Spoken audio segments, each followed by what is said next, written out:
আমাদের যে কর্তব্য হবে সেটি দলকে সুশৃঙ্খল এবং সুসমন্বিতভাবে এটা পরিচালনা করা।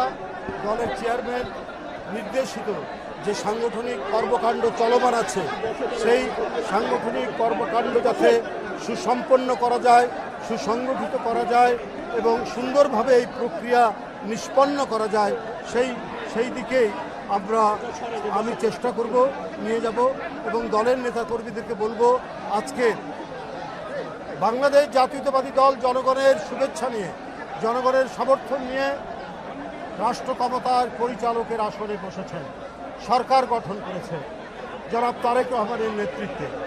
তার যে ঘোষিত কর্মসূচি, প্রত্যেকটি কর্মসূচি জনগণের স্বার্থে, মানব কল্যাণে এবং সামাজিক সুরক্ষা সহ অবকাঠামোগত যে উন্নয়নের তিনি যে পদক্ষেপ নিয়েছেন সেই পদক্ষেপ যাতে সুচারুভাবে পরিচালিত হয় সেই বিষয়টি এবং জনকল্যাণে তার একটার পর একটা যে পদক্ষেপ, সেই পদক্ষেপগুলো একটি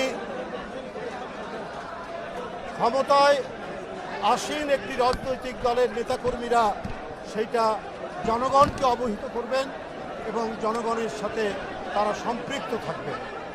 দলের নেতাকর্মী যদি জনগণের সাথে সম্পৃক্ত থাকেন তাহলে কেউ যদি অনৈতিক চিন্তা করে তারা চিন্তা করতে পারবে না। কারণ আমাদের প্রত্যেকটি কাজ, প্রত্যেকটি কর্মকাণ্ড, সরকারের প্রত্যেকটি কর্মসূচি যেটি বাস্তবায়ন হচ্ছে প্রত্যেকটির ব্যাপারে আমাদের প্রধানমন্ত্রী, মাননীয় প্রধানমন্ত্রী তিনি জবাবদিহিতার প্রতিটি স্তর করেছেন, প্রত্যেকটি ক্ষেত্রে তিনি জবাবদিহিতা নিশ্চিত করেছেন।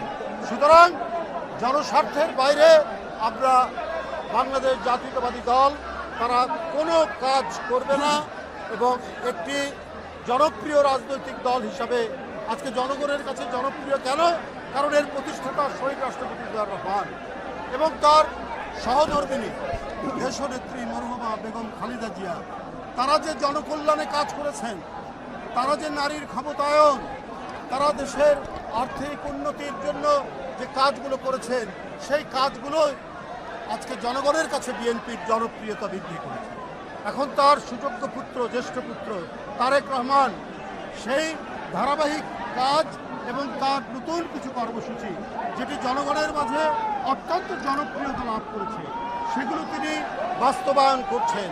তো আমরা দলের নেতাকর্মীরা সেই বাস্তবায়নকে আমরা সহযোগিতা করব, আমরা সেটিকে জনগণের কাছে তুলে ধরব এবং এই তুলে ধরার মধ্যে দিয়েই জনগণের কাছে আমাদের দলের জনপ্রিয়তা, বিএনপির জনপ্রিয়তা আরও বৃদ্ধি পাবে।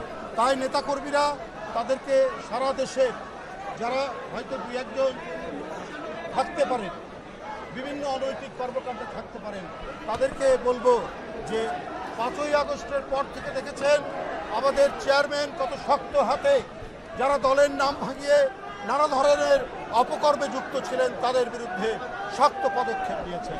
সুতরাং কেউ অনৈতিক কাজ করবেন না, গঠনমূলক কাজে থাকবেন, দলকে শক্তিশালী করতে হবে এবং দলের নেতাকর্মীরা যাতে তারা জনগণের প্রতিনিধি হিসাবে কাজ করতে পারে সেই চেষ্টাই তারা করবেন। আমি আর বক্তব্য দীর্ঘায়িত করব না। দল থেকে স্থানীয় পর্যায়ে আমাদের দলের নেতৃবৃন্দ যারা আছেন, ইউনিয়নের নেতা, উপজেলার নেতা বা থানার নেতা বা জেলার নেতারা, তারা সব কিছু যাচাই বাছাই করে ইউপি নির্বাচনে যিনি যোগ্য প্রার্থী তাকে সমর্থন দেবেন। কারণ দলীয় প্রতীকে এখন তার নির্বাচন হবে না, তারা সমর্থন দেবেন দলের নেতাকর্মী এবং আমাদের যারা সমর্থক আছেন তাকেই তারা সমর্থন করবেন। একজন দলীয় সমর্থিত ব্যক্তি অবশ্যই নির্বাচিত হবে, কারণ আজকে এত অপপ্রচার দিয়েছে, এত চক্রান্ত হচ্ছে, এত ষড়যন্ত্র হচ্ছে, তারপরেও দেখেছেন জরিপে বিএনপির জনপ্রিয়তা অনেক বেশি, প্রায় 54, 55, 56%। আর ব্যক্তিগতভাবে প্রধানমন্ত্রীর জনপ্রিয়তা আরও বেশি, 65-66%। তো সুতরাং জনগণের পক্ষে, জনগণের স্বার্থে এবং জনগণের জন্য কাজ করলে সেই দলের সরকার কোনোদিনই ব্যর্থ হবে না। সেই সরকার একটি জনগণের সমাদৃত সরকার হিসেবে নিয়োজিত থাকবে। ধন্যবাদ।